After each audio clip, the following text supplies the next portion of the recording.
النفس إن لم تظفري لا تجزعي.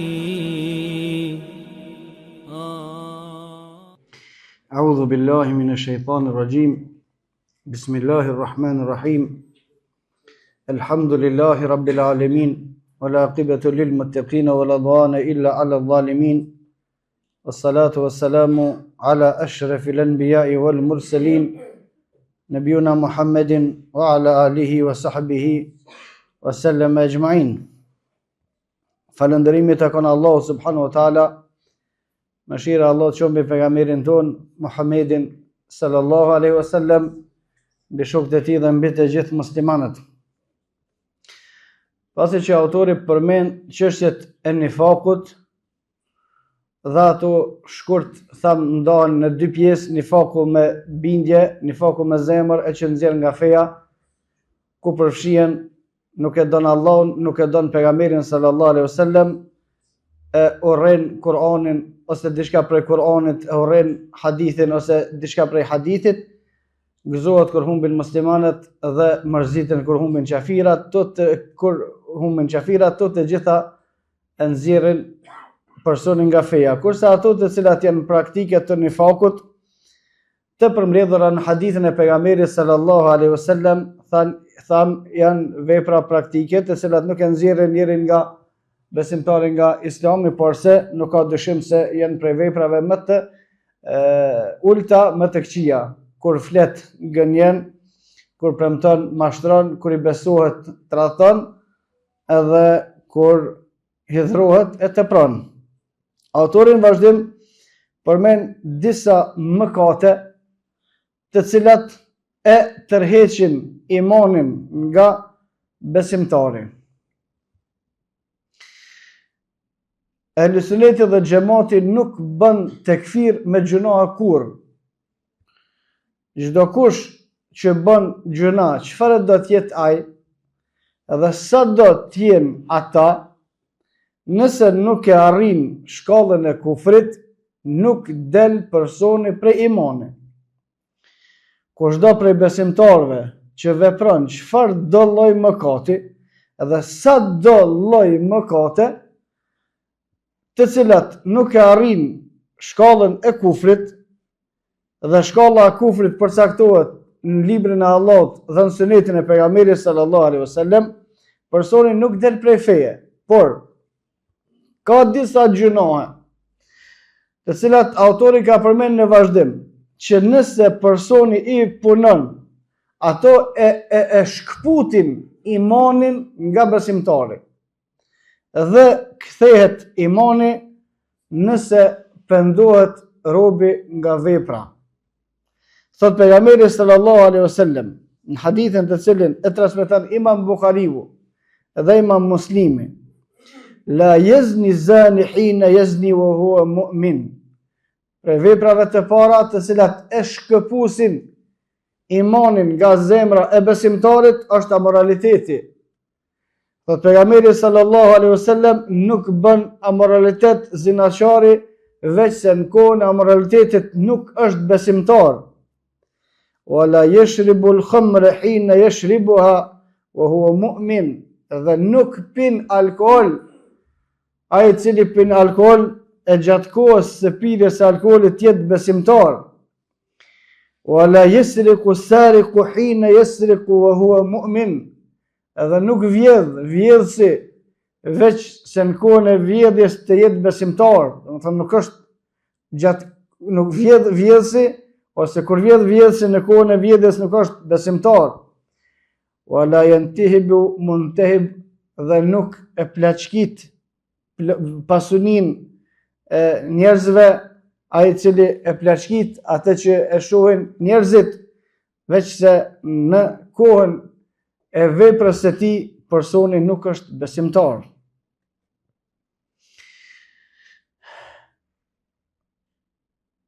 Në hadith tjetër, pejgamberi sallallahu alaihi wasallam e ka shtuar edhe një, thot wala yaghul hina yaghul wa huwa mu'min, dhe nuk mashtron mashtruesi e që në kohën e mashtrimit të jetë besimtar, fe iyakum wa iyyakum, atëra keni kujdes, thot pejgamberi sallallahu alaihi wasallam, keni kujdes, 2 herë. Fa iyyakum wa iyyakum, ruhuni, keni kujdes, mos i veproni çto vepra të cilat i ka përmend pejgamberi sallallahu alaihi wasallam këtë hadith, për shkak se ato e shkëpusin imanin nga besimtari. Janë gjunohe të veçanta, janë vepra tepër të rona, janë vepra tepër të ulta, për të cilat në veçanti ka tërheq vërejtjen pejgamberi sallallahu alaihi wasallam që të ruhemi prej tyre. Në hadithin tjetër pejgamberi sallallahu alaihi wasallam ka thonë: inna dima'akum wa aradakum wa amwalakum haramun alejkum. Gjaku juve, pasuria juve dhe nderi juve janë haram për juve. Sikur që është haram ose sikur që është e shenjtë dita e Arafatit, në kodrën e Arafatit. Të gjitha këto që i ka përmend pejgamberi sallallahu alaihi wasallam këtë hadith e që janë të mbrojtuna, të gjitha kanë ardhur në veprimet e këtyre veprave, shkëputet imani nga personi i cili vepron këtë vepra. Në hadith pejgamberi sallallahu alaihi wasallam, hadithin tjetër, pejgamberi sallallahu alaihi wasallam thot: gjaku juve është haram për juve. Pasunia e tjerëve është haram për juve, me marr pa të drejtë. Edhe nderi i tjerëve është haram për juve, me prek pa të drejtë. Tash thot pejgamberi sallallahu alaihi wasallam: la yazni zani hina yazni wa huwa mu'min. Nuk e prek nderin e tjetrit ai i cili e rrezikon, e prek nderin e tjetrit, e tjetë besimtar. Nuk vjedh, tash të pasunia, nuk e merr pasunin e tjetrit, e tjetë besimtar, me vjedhje. As nuk e merr pasunin e besimtarve nëpërmjet plaçkitjes, e tjetë besimtar. Edhe nuk i mashtron muslimant, e tjetë besimtar. Në hadithin e saktë pejgamberi sallallahu alaihi wasallam një herë prej herave ka dalë në treg. Njerëzit të shit, ka shkuar te një prej njerëzve që ka shit mill dhe e ka kontrollu pejgamberi sallallahu alaihi wasallam millin, i cili ka qenë nalt i pastër me cilësi të mirë, kurse në thellësi ka qenë i lakt, e që në peshore vjen maron. Pejgamberi sallallahu alaihi wasallam e ka shtit dorën dhe ka nxjerr atë që është i lagur dhe ka thonë: men ghashana falaysa minna. Kush na mashtron neve, nuk është prej neve. Edhe më na mashtru, edhe më konë si na, s'është e mundshme. Edhe më na vjedh, edhe më konë si na, nuk është e mundshme. Edhe më na plaçkit, edhe më konë si na, nuk është e mundshme. Edhe me prek nderin ton, edhe më konë si na, nuk është e mundshme. Gjithë se cila prej këtyre veprimeve është prej gjunave tepër të rona, të cilat e çojnë nivelin e imanit të shkëputet nga trupi i besimtarit. Ka thonë Taus, Allah subhanahu wa taala e pas shpërblyje: idha fa'ala dhalika zala anhu al-iman. Kushdo që e vepron ndonjërin prej veprave të cilat kanë ardhur hadith të përmendura nga pejgamberi sallallahu alaihi wasallam, e shkëputet imani. Wa qal, edhe ka thonë, edhe imani i mbetet atij sikur hije. Kushdo që i vepron këto vepra të veçanta, i shkëputet imani dhe imani i mbetet sikur hije. Kurse Imam Auza'i, Allah subhanahu wa taala pas më shërua, thot: i kom thonë një herë Imam Zuhriut, pasi që ja kom lexuar hadithin e pejgamberit sallallahu alaihi wasallam, që nuk bën amoral, nuk bën amoralitet, ai që bën amoralitet të jetë besimtar, nuk vjedh ai që vjedh të jetë besimtar, nuk pin alkool ai që pin të jetë besimtar, nuk plaçkit ai që plaçkit të jetë besimtar, nuk i mashtron besimtarët ai që i mashtron të jetë besimtar. Thot i thash, po thojnë disa njerëz, nëse nuk është besimtar atëherë çka është? E ka disa njerëz me zemra të smura, nuk e morën hadithin me urujt prej asaj që thot pejgamberi sallallahu alaihi wasallam urujt, po çka është ai që i ka bë ato? Interesohet veç për tjerë. Edhe me bë fitne, me bë të lëvin mesin e besimtarëve. Ka thënë Uzai, nëse i thot dikush kështu, nënçmon e këtë njeri, refuzon e këtë njeri, mos e respekton e këtë njeri. Se në këto hadithe pejgamberi sallallahu alaihi wasallam nuk është të u thonë njerëzve nëse s'është besimtar atëherë çka është, po me siguri është qafir pro, se këto çështu dojnë me bë fenë e tyre, por kështu se ka bë pejgamberi sallallahu alaihi wasallam. Thot këtë nëse u thot nënçmoni këta njerëz. Dhe të ngjashme e ka bë edhe Imam Shafiu, Allahu subhanahu wa taala pas më shërua, kur ka shpjeguar për cilësitë e Allahut subhanahu wa taala, në veçanti për qëndrimin e Allahut subhanahu wa taala mbi arsh, thot Allahu subhanahu wa taala që qëndron mbi arsh për neve është e ditur. Se çysh qëndron Allahu subhanahu wa taala mbi arsh për neve është e paditur. Edhe pyetja se si qëndron Allahu subhanahu wa taala mbi arsh është bidat, edhe hikne këtë farë bërllugi piktuit që bën këtë pyetje. Hadithi pejgamberit sallallahu alaihi wasallam tërheq vërejtjen, tërheq vërejtjen muslimanëve që mos të bien në ato mëkate të cilat i ka përmend pejgamberi sallallahu alaihi wasallam, për shkak se ramja në ato mëkate shkakton mazvete rrezik të madh.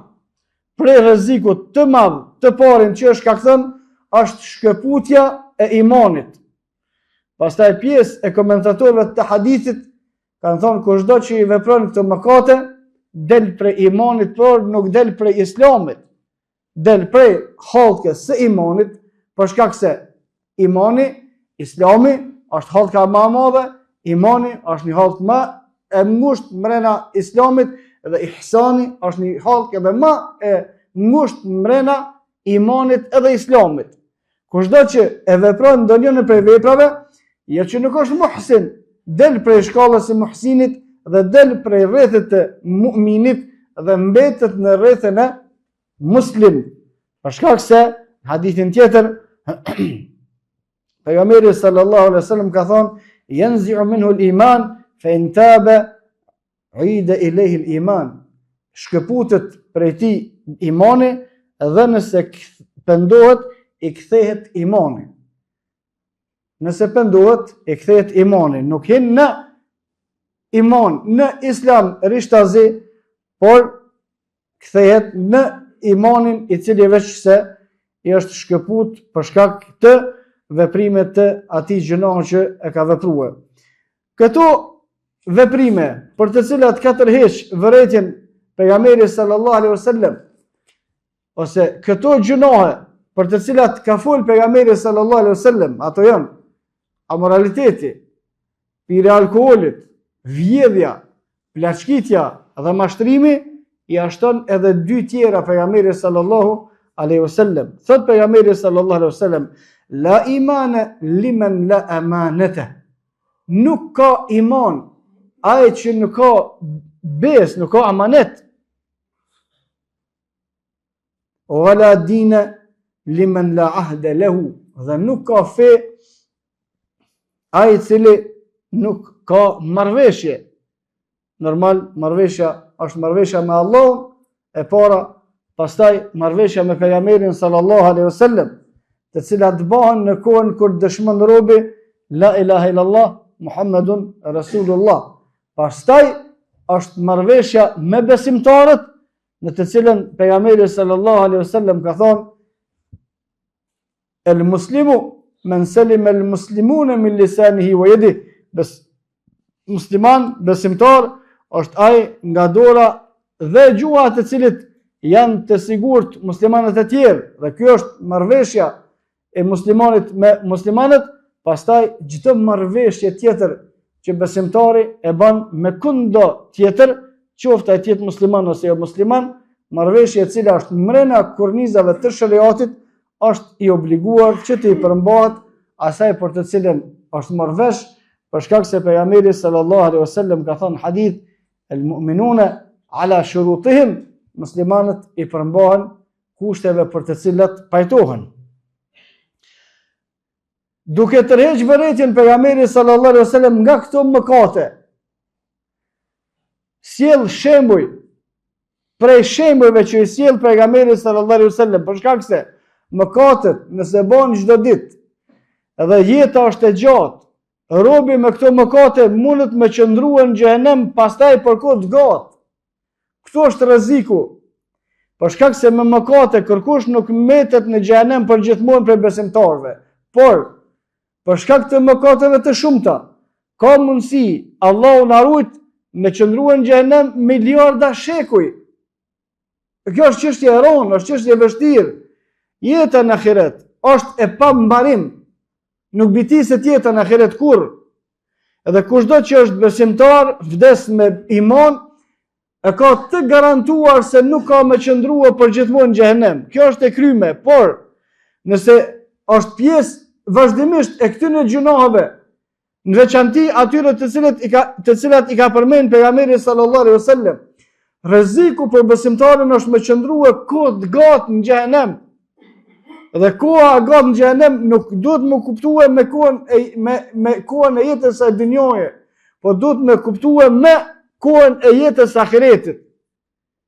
Koha e gatë në ahiret nuk janë 20 vjet, 30 vjet, 50 vjet, 100 vjet, nuk është koha e gatë. Nëse pejgamberi sallallahu alaihi wasallam në hadithin e saktë të cilin e transmeton Imam Tirmidhiu ka thonë: إن العبد إذا أخطأ خطيئة نكت في قلبه نكتة سوداء. Kur robi e bën një mëkat, në zemrën e tij i vendoset një pikë e zezë. Këto është rreziku. Kur robi e bën një mëkat, në zemrën e tij i vendoset një pikë e zezë. Nëse pendohet edhe kthehet prej atij mëkati, thot pejgamberi sallallahu alaihi wasallam, i hjeket pika e zezë. Nëse nuk pendohet, pika e zezë shkon duke u rrit. Pastaj e bën edhe një mëkat tjetër, bën edhe një pikë tjetër. Pastaj e bën edhe një mëkat tjetër, bën edhe një pikë tjetër. Pastaj edhe një derisa, thot pejgamberi sallallahu alaihi wasallam, këtij personi i bëhet zemra e zezë. Dhe e lexoi pejgamberi sallallahu alaihi wasallam ajetin: "Kalla bal rana ala qulubihim ma kanu yaksibun." Ata nuk kthehen, nuk din me u kthy, me u pendu, për shkak se në zemrat e tyre u kanë bërë të bllokuara, të nxirra, ka ardhur bllokimi, ka ardhur mëkateve. Jo pi kufrit e pi shirkut, për shkak se me pas kufrin dhe shirkun në nifakun e madh, nuk është fol më për ta.